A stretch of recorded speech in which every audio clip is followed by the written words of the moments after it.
Introduction to Python Programming, Part 2. I will explain and demo about 3 subtopics of Python programming. 1. Multi-line comments. 2. DOC strings in Python, and 3. Assigning multiple values to multiple variables.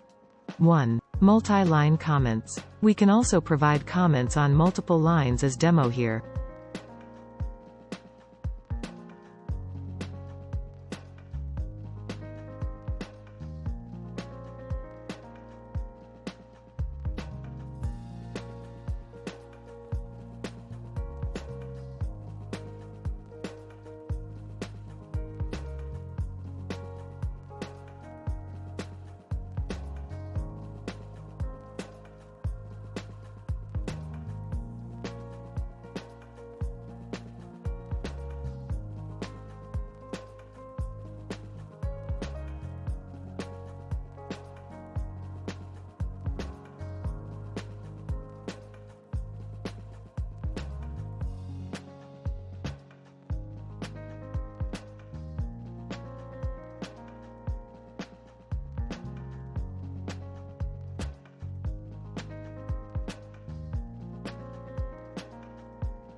Two. DOC strings in Python.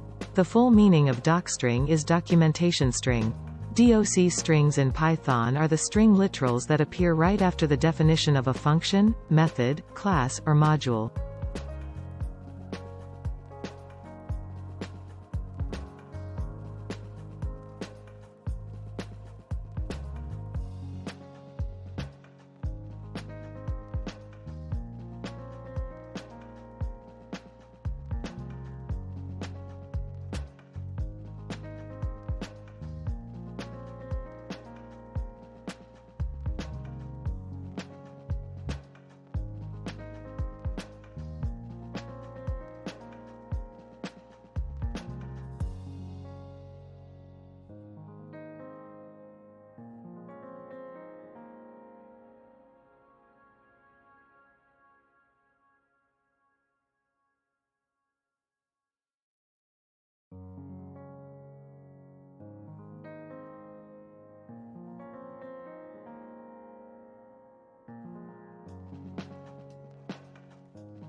Three. Assigning multiple values to multiple variables. Think of a Python variable as a container that holds space in memory in order for you to store something in memory. So if you create a variable, you are telling Python to create a space because you have something to store.